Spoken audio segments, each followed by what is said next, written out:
여러분 중국 곳에 이런 글이 하나 있어요. 이면선어 불효태결망. 이면선어 불효태결망.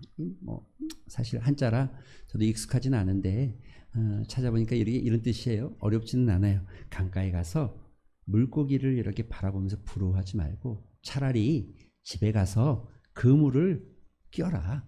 그물을 고치고 그물을 짜는 것이 훨씬 나은 삶이다. 뭐 이런 뜻이에요. 이면선어 불효태결망이라고 이야기합니다. 소위 그런 말이죠. 강에 헤엄치는 물고기를 보면서 저걸 어떻게 잡을까? 참 좋아 보인다. 저걸 가졌으면 이라는 마음만 갖지 말고 그것을 보고 있을 시간에 차라리 집에 가서 잡기 위해서 그 그물을 짜고 계획을 세우고 실행하는 게 훨씬 나은 것이다 라는 이야기죠. 그런데 여러분 우리가 신앙생활 하다 보면 신앙생활도 이럴 때가 있습니다. 여러분 이렇습니다. 여러분 우리가 지난 새벽 6일간 저녁까지 해서 7번의 특별 새벽 기도회로 모이고 말씀을 나눴죠. 말씀의 은혜도 있었고 저도 역시 그렇고 우리 다 오신 분들이 은혜를 받았을 것이라고 저는 생각합니다. 새벽 공기를 가르며 하나님의 기적을 노래하기도 하고 찬양하기도 하고 야곱이 약복강가에서 얻은 역전의 은혜가 무엇이었는지 분이엘 그 아침 태양이 찬란하게 떠오를 때 그 모습은 무엇이었는지 엘베델로 나아갔던 야곱의 모습이 무엇이었는지 또 그 모습을 우리가 보면서 참 감사했고 은혜가 있었고 기쁨이 있었죠. 하지만 중요한 건 이거죠. 여러분 정말 중요한 건 이거죠. 진짜 우리 삶에서 2026년 우리 삶에서 이 기도의 은혜가 2026년 우리 삶의 현장에서 나타나야 되겠죠. 할렐루야. 뭐 당장 출근하고 내일부터 또 출근해야 되고 직장을 나아가야 되고 또 똑같은 일들로 씨름해야 되고 여러분 이런 게 우리의 현실이고 밀려있는 산더미 같은 일들과 처리해야 될 수많은 문제들 기도를 마치고 눈을 떠도 여전히 우리 앞에는 여전히 요단강 당시에 요단강은 이 보리 추수절기였기 때문에 물이 넘치는 우기였습니다. 그래서 굉장히 물이 많은 막 넘치는 아주 발도 담글 수 없을 만한 요단강이죠. 실제로 요단강 가서 보면 건기에는 물이 쫙 마르면 여러분 얼마큼이나 작으냐면 여기서 요만큼도 안 돼요. 물도 요만큼뿐이 안 돼요. 그런데 우기에는 정말 물살이 셉니다. 그런 요단강 그 물살이 센 요단강 우리가 기도하고 나와도 여전히 우리 앞에는 요단강이 있어 보이고 우리가 기도하고 새벽을 깨웠지만 여전히 요단강은 그 물살은 작아지지 않은 것. 광야 40년을 지나서 좀 살만한 것 같은데 이제 약속의 땅으로 들어가는 것 같습니다. 그런데 약속의 땅으로 들어가려고 보니까 요단강의 물이 넘실거리면서 한 발자국도 건너지 못할 만큼 거센 물살이 되어졌죠. 하나님 일주일이나 내가 잠을 줄여가면서 새벽을 깨우고 아침마다 나와서 기도하고 정말 최선을 다해서 주님 앞에 나왔는데 여전히 우리 앞에는 요단강이 있다는 거예요. 있다는 거예요. 기적은 왠지 성경 속에만 있는 것 같고 기적은 내 삶에는 잘 안 일어나고 저 사람의 삶에만 자꾸 일어나는 것 같고 내 삶은 여전히 그 모양 그 꼴로 있는 것 같을 때가 있잖아요. 이런 질문 한번 해봅시다. 사랑하는 성도 여러분 2026년 기적을 꿈꾸면서 정작 여러분의 발은 2025년도에 익숙하고 안전하고 그 안전한 마른 땅에 머물러 있는 것은 아닙니까? 우리의 믿음은 혹시 스마트폰으로 타인의 성공과 간증을 보면서 대리만족, 구경꾼 같은 신앙, 차가운 물속으로 직접 발을 담그는 체험적 신앙은 아니고 그저 구경꾼 같은 신앙. 야, 내가 진짜 하나님의 역사를 나도 듣고 알고 그러나 우리는 구경꾼 같은 사랑하는 성도 여러분, 오늘 이스라엘 백성들 앞에 요단강은 보리배는 시기였기 때문에 말씀한 대로 제방까지 물이 넘쳐나고 물살은 거셌습니다. 도저히 건널 수 없을 것 같은 이 위협적인 강 앞에서 하나님은 오늘 우리에게 강가에 서서 부러워하는 신앙이 아니라 강에 들어가라는 거죠. 들어가라는 거죠. 그런데 오늘 이 말씀에 들어가기 위해서 하나님께서 먼저 선행적으로 하신 말씀들이 있습니다. 그 첫 번째는 이겁니다. 3절과 4절에 보니까 동일하게 하나의 말씀이 있는데 그게 뭐냐면 언약궤를 따라라. 언약궤를 따라와라. 그런데 아주 독특한 조건이 있어요. 언약궤를 따라오긴 따라오는데 어떻게 따라와야 되냐면 이렇게 따라와야 돼요. 2000규빗 떨어져서 오라는 거예요. 2000규빗. 1규빗이 보통 여러분 남자 손에서 이 팔꿈치에서 끝까지 이걸 우리가 45cm 정도 봅니다. 그래서 고대에는 좀 더 작았기 때문에 40cm로 보기도 하지만 보통 45cm. 2000규빗이면 약 한 900m나 멀리 900m 여러분 거의 1km 멀리 떨어져 있는 거죠. 이해가 안 되죠. 가까이 이만큼 떨어져서 따라오라는 거예요. 그 이유가 뭐겠습니까? 물론 우린 여기서 한 가지 알 수 있는 게 이거죠. 하나님의 언약궤는 거룩하기 때문에 죄악된 우리가 가까이 하거나 닿으면 안 되기 때문에 멀리 떨어뜨려 놓았겠구나. 예, 여러분 그 생각이 맞습니다. 그러나 그것만 있는 것은 아닙니다. 더 중요한 것은 모든 백성들이 언약궤를 볼 수 있게끔 그 위치가 여러분 이스라엘 백성들은 지금 광야에서 200만 명의 사람들이 움직이고 있는 겁니다. 그런데 만약에 언약궤를 들고 있는 사람이 내 앞에만 들고 있다고 하면 저 뒤에 있는 사람은 보이지가 않겠죠. 그래서 모든 사람이 볼 수 있게끔 앞으로 나아가서 언약궤를 들고 있고 사람들은 200만 명이 저 앞에 있는 언약궤를 중심으로 바라보면서 따라가게 되어 있는 거예요. 언약궤를 따라오라. 언약궤를 바라봐라. 여러분 이것은 한마디로 말하면 우리의 시선을 어디에다 고정시킬까를 결정해야 되는 거죠. 사랑하는 성도 여러분, 요단강의 문제는 여전히 있습니다. 강물을 쳐다보니 물은 너무 깊고 물살은 너무 세서 발만 담궈도 휩쓸려 죽을 것 같은 물살 앞에, 그 문제 앞에, 그 문제를 바라보지 말고 문제와 너무 가까이 붙어 있어서 문제를 보므로 하나님이 보이지 않는 인생이 아니라 하나님을 바라보기 시작하라는 거죠. 우리의 시선을 언약궤, 하나님의 임재에 집중하라는 거죠. 여러분 성경이 이렇게 말합니다. 4절에 후반절이죠. 그러면 너희가 행할 것을 알게 될 것이다. 할렐루야. 너희가 어떻게 가야 될지를 알게 될 것이다. 성경은 이렇게 말하고 있다는 거예요.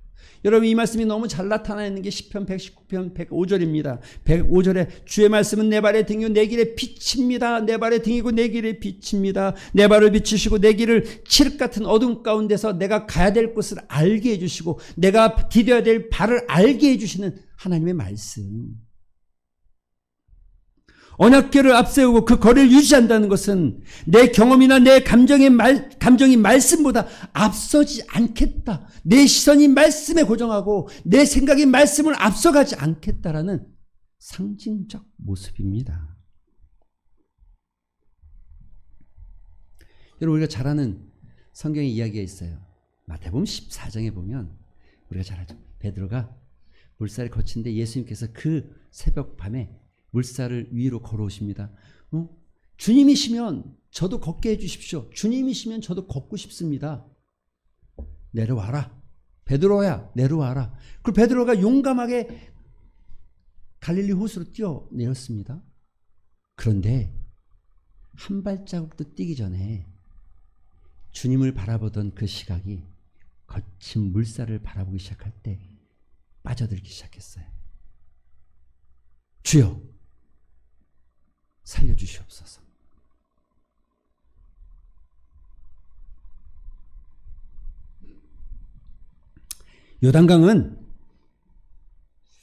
요단강 같은 우리의 현실의 파도를 보면 침몰할 것 같고 못 넘어갈 것 같고 불가능해 보이지만 여러분 우리의 시선을 언약궤에다 고정하기 시작하면 역사가 일어납니다.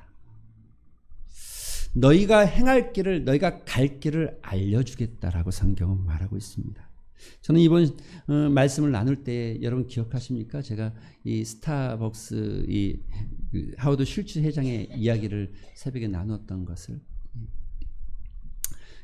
스타벅스가 2008년 어려워졌을 때, 경영이 어려워지기 시작했을 때 정말 하루를 다 문을 닫고 매장 7,100개의 매장을 문을 닫고 13만 5천 명 직원들에게 에스프레소 한 잔을 내리는 법을 다시 한번, 이게 본질로 돌아가자는 마음이었죠. 다른 말로 하면 커피의 본질의 시선을 고정하고 흔들리지 말자는 거죠. 다시 하자는 거죠. 여러분, 신앙의 본질은 무엇입니까? 우리가 계산기 두들겨서 나오는 답이 아닙니다.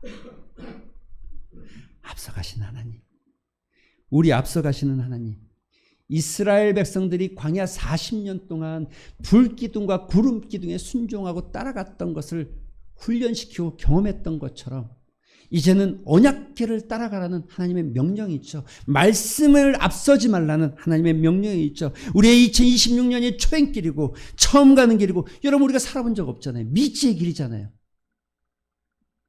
그렇지만 여러분, 하나님 말씀 언약궤에다가 우리의 시선을 고정하기 시작하면 하나님이 우리가 행할 길을 알려주시겠다, 알게 하시겠다 약속하고 있습니다. 내 감, 내 느낌, 내 경험으로 살지 마시고 하나님의 사인, 하나님의 사인. 두 번째 이것입니다. 5절에 우리가 기억해야 될 말씀이 있습니다. 너희는, 지금 이 요단강을 건너기 위한 겁니다. 너희는 자신을 성결하게 하라. 여러분 한번 깊이 생각해 보십시오. 요단강을 건너야 합니다. 그러면 지금 이 범람하는 강물 앞에서 이스라엘 백성들에게 어떤 것이 가장 적절해 보이십니까? 배를 만들어라. 배는 이렇게 만들어라. 노는 어떻게 만들어야 되고, 또 어떤 것으로 물이 안 들어오게끔 해야 되고, 배를 만들 때 높이는 어느 정도 해야 된다. 얼만큼 배를 지어야 여기를 넘어갈 수 있다. 여러분, 이런 것들이 합당한 얘기 아니겠습니까? 그런데 하나님은 너무 뜻밖의 명령을 하고 계시는데, 성결해라. 만들어라가 아니라 성결해라. 너희 자신을 성결하게 해라. 여러분, 이건 한 가지입니다. 하나님이 우리에게 요구하시는 것은 실력이 아니라 성결입니다. 하나님이 우리에게 바라시는 것은 실력이 아니라 성결입니다. 우리가 가지고 있는 재주와 재능과 물질이 아니라 너희가 하나님 앞에 성결하기를 원하신다는 거죠. 여러분, 왜 그럴까요? 왜 하나님께서 성결하기를 원하실까요? 사랑하는 성도 여러분, 역사를 주관하시고 일을 행하시는 분은, 그 일을 성취하시는 분은 여호와이시지 우리가 아닙니다. 우리가 아닙니다. 그러면 그 하나님께서 우리 안에 임재하시기 위해서, 그 거룩하신 하나님께서 우리 안에 임재하시기 위해서 우리가 갖춰야 될 것은 우리의 능력이나 기술이 아니고 우리를 깨끗게 하는 것. 우리를 깨끗게 하는 것. 내 안에 거룩한 하나님께서 임재하실 수 있도록 내 안에 탐심과 불신앙과 불순종과 온갖 오물들을 치워내는 것. 여러분, 하나님의 기적, 어떤 하나님의 능력은요, 하나님의 임재의 결과물입니다. 하나님께서 임재하셨을 때 나타나는 결과물이에요. 아무리 우리가 기도를 뜨겁게 하고 3박 4일, 일주일 열흘을 밤샘 기도해도 내 안이 거룩하지 않다면 하나님의 임재는 일어나지 않는다는 거죠. 아무리 우리가 예배를 드리러 수없이 나와도.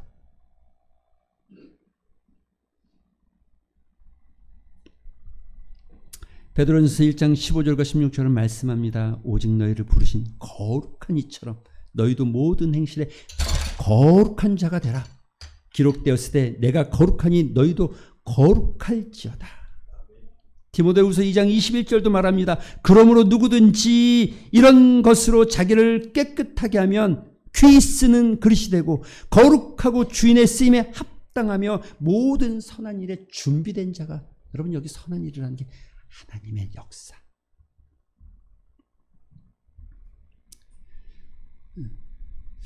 설교 시간에 나누기도 했고 작년 새벽 신년 특세에는 같이 보았던, 여러분 이건 그냥 어떤 하나의 우화와 이야기가 아닙니다. 우리 다 아는 존 워너메이커, 백화점왕. 여러분 우리는 왜 그렇게 될 수 없는 거죠?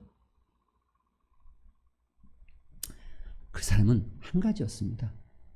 예배를 지키기 위해서, 하나님 앞에 성결하게 쓰임받기 위해서 최신부 장관의 직책보다도 주일 예배가 더 값졌고, 내가 워싱턴에 머물러도 자기 고향으로 매주 비행기를 타고 와서라도 예배를 드리고 주일학교 교사의 그 직을 감당했다는 거예요.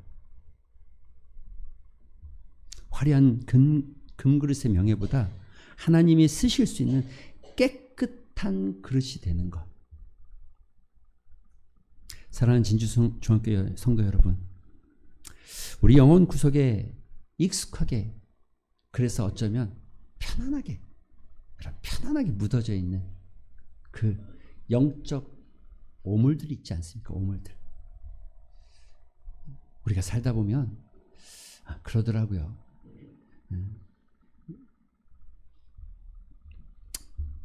어느 집은 깨끗한데 어느 집은 지저분해도 그 지저분함이 오래되면, 마치 어느 TV 프로그램에서는 이 쓰레기를 주워와서 자기 집에 이렇게 쌓아놓는 분의 모습을 본 적이 있어요. 그런데 그렇게 지저분하게 냄새나고 곰팡이가 폈는데도 거기서 잠을 자고 거기서 밥을 먹고 발 디딜 틈이 없어도 쓰레기를 갖다 모아놓고 거기서 살더라고요. 이해가 안 되더라고요. 근데 여러분 우리의 영혼에도 이 정말 오물 같은 것들이 쌓여 있는데 이게 오랜 익숙함에서 편안함이 되어지고 그 편안함이 당연함이 되어지기 시작해서, 사랑하는 성도 여러분, 하나님이 쓰시는 사람은, 하나님의 기적을 경험하는 사람은 실력 있는 사람이 아닙니다. 성결한 사람입니다. 정직한 사람이고 거룩한 사람입니다. 하나님이 행하실 기이한 일을 경험하게 되는 사람은 하나님께 성결한 사람, 성결한 가정, 우리 사랑하는 청년들이 거룩함으로 무장하기 시작할 때, 성결로 무장하기 시작할 때 우리 인생 가운데, 여러분의 인생 가운데 하나님의 기적과 역사가 나타나는 거죠. 마지막 나누고 싶은 말씀은 이것입니다. 13절 읽진 않았지만 요단강 물 곧 위에서부터 흘러내리던 물이 끊어지고 한 곳에 쌓이기 시작했다. 이렇게 기록되어 있어요. 여러분 그런데 이 기적의 역사가 어떻게 일어나고 있습니까? 제방까지 흐르던 물이, 넘실거리던 차가운 물이 멎기 시작했다는 거예요. 이 일은요, 오늘 우리가 말씀의 제목처럼 발을 적시기 시작할 때부터입니다. 여러분 여기 아주 재미난 두 가지 사건이 있죠. 홍해를 건넜던 사건과 요단을 건넜던 사건이 있습니다. 여러분 홍해를 건넜던 사건은 이스라엘 백성들은 소위 어린아이 같은 신앙인이었어요. 그래서 두려움과 불안에 떨면서 광야로 나왔는데 홍해가 가르고 있을 때, 원망하기 시작할 때 하나님께서 홍해를 갈라주십니다. 그런데 이제는요, 갈라진 홍해를 편안하게 건너는 것이 아니라, 홍해가 갈라질 때까지 기다리는 것이 아니라 너희가 발을 담그라는 거예요. 담그라는 거예요. 더 큰 하나님의 역사를 경험하고 하나님 앞에 나아가기를 소망하며 하나님께서 이루시는 놀라운 기적을 경험하기를 원한다면 이제는 발을 담그라는 거예요. 사랑하는 성도 여러분, 모든 기적의 역사 속에는 그래서 존재하는 한 가지 단어가 있습니다. 순종. 순종. 지금까지는 너희가 너희 마음대로 살아왔지만 이제 하나님의 능력을 경험하고 싶거든. 하나님께서 요구하는 삶 앞에 믿음으로 순종하고 따라올 것을, 발을 적실 것을, 아무리 많은 물고기가 있다 할지라도 여러분 바라보고 있는 것은 내 것이 아닙니다. 그림의 떡. 야고보서 22장 22절에 이렇게 말합니다. 내가 보거니와 믿음이 그 행실과 함께 일하고 행함으로 믿음이 온전하게 된다. 할렐루야. 믿음은 행함과 함께 일하고 그 행함이 믿음을 온전하게 만든다는 거예요. 머리로 아는 것은 믿음이 아닙니다. 1cm도, 머리로 알고 있는 것은 1cm도 요단강 물을 마르게 하거나 줄여줄 수가 없습니다. 차가운 그 현실의 물 앞에 믿음으로 발을 담그기 시작할 때, 결단으로 발을 내딛기 시작할 때 비로소 우리의 문제는 축복의 통로가 되어지고 우리의 장애는 딛고 일어서는 디딤돌이 되어진다는 거죠. 사랑하는 성도 여러분, 때로 여전히 우린 누군가의 경험을 들으면서 부러워하고 누군가의 신앙을 들으면서 부러워하고, 이제 여러분 부러워하는 자리가 아니라 발을 적시는 자리로 나아가시길 바랍니다. 2026년 여러분 우리의 미지의 땅, 저 가나안으로 나아가는 땅, 하나님이 그 앞에 요단을 놔두었던 여리고성을 두었던, 여러분 믿음으로 내딛기 시작하면 물은 갈라지고 여리고성은 무너지는 역사가 여러분의 삶에 일어나게 되기를 주님의 이름으로 축원드립니다.